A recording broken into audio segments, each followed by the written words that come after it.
Assalamualaikum dan selamat sejahtera. Ahli kumpulan ini terdiri daripada Khairul Firdaus, Nur Luqmanul Hakim, Balqis Syuhada, Fatimah Azhara dan juga Nur Emilia Shazlin. Yang vlog ini mengenai Muzium Kesultanan Melayu Melaka.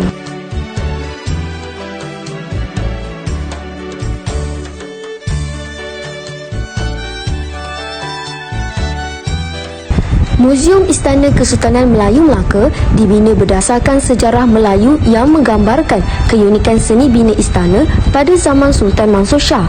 Selain daripada reka bentuk bangunan, pelbagai ukiran dan susun aturnya, pelawat berpeluang menambah pengetahuan berhubung institusi Kesultanan Melayu Melaka dan menerokai suasana dalaman sebuah istana melalui diorama Balairung Seni, delegasi pedagang-pedagang, diorama pertaruhan Hang Tuah dan Hang Jebat, serta bilik beradun Sultan. Pelbagai model istana Melayu turut dipersembahkan di samping peragaan koleksi pakaian tradisional, aksesori perhiasan, senjata dan peralatan tembikar. Replika istana Sultan Mansur Shah ataupun muzium ini menempatkan sesuatu istana zaman dulu serta artifak yang dipamerkan ini dibuka secara rasmi lebih 20 tahun yang lalu, iaitu pada 17 Julai 1986. Antara barangan atau artifak yang ditempatkan di muzium ini termasuklah cetakan gambar dan lukisan yang mewakili sejarah serta budaya Kesultanan Melayu Melaka pada tempoh pemerintahan Sultan Mansur Shah. Item terkumpul adalah lebih kurang sebanyak 1,350. Muzium 3 tingkat ini terletak di Jalan Kota berdekatan dengan beberapa muzium sejarah yang lain.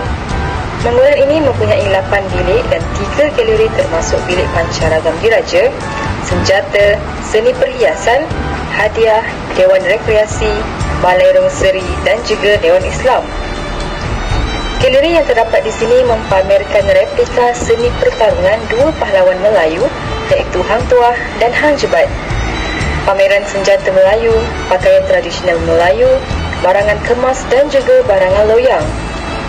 Muzium ini sesuai dilawati bagi memberi pendedahan mengenai artifak-artifak sejarah dan secara tidak langsung mengenali budaya zaman Kesultanan Melaka dengan lebih jelas.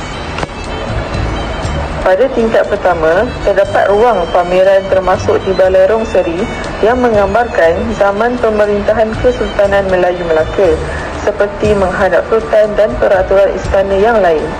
Pada tingkat kedua pula, dipamerkan tempat peraduan sultan serta bilik-biliknya. Manakala pada tingkat yang ketiga, tempat simpanan segala khazanah. Pembinaan replika Istana Kesultanan Melayu Melaka ini bukan sahaja menambahkan binaan sejarah tanah air, tetapi juga memperlihatkan masyarakat umum tentang sejarah negeri Melaka yang telah dibuka oleh orang Melayu sehingga pernah muncul sebagai sebuah pusat empayar yang terbesar di Asia Tenggara pada abad yang ke-15. Di dalam Muzium Kesultanan Melayu Melaka juga mempunyai sudut yang mempamerkan bilik beradu sultan atau diraja. Bilik beradu sultan ini merupakan tempat beristirahat baginda. Suasana di dalam bilik beradu ini mengandungi segala peralatan yang bermutu tinggi seperti pakaian diraja, alat perhiasan dan cenderamata daripada para saudagar dan pembesar yang datang menghadap. Bilik ini merupakan hak mutlak sultan yang tidak boleh dimasuki sesuka hati. Justru itu, tidak seorang pun yang dibenarkan untuk mendekatinya kecuali dengan keizinan baginda. Permaisuri juga tidak terlepas daripada larangan memasuki bilik ini dengan sewenangnya. Penguatkuasaan undang-undang ini dilakukan adalah bertujuan untuk mendaulatkan serta mengasingkan sultan dengan orang kebanyakan di samping memastikan keselamatan baginda sentiasa dijaga. Pada bahagian hadapan istana, terdapat 6 buah balai yang pada masa dahulu mempunyai kepentingannya. Peralatan, khususnya kayu yang digunakan untuk membina istana ini adalah daripada kayu tempatan seperti cengal, resak dan gantung, manakala atapnya diperbuat daripada kayu berlian dari Sarawak. Seperti pembinaan istana pada masa dahulu, istana ini telah dibina tanpa menggunakan paku besi.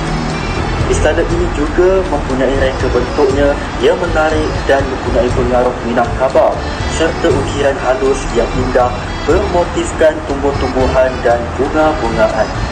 Kesimpulannya, Muzium Kesultanan Melayu Melaka ini merupakan muzium yang dapat dilihat pelbagai sudut tentang kesultanan pada zaman dahulu. Muzium ini telah dijaga dengan rapi oleh pihak berkuasa yang ditetapkan. Oleh hal demikian, masyarakat kini boleh melawati muzium ini bagi mempelajari suasana kesultanan suatu ketika dahulu. Sekian, terima kasih.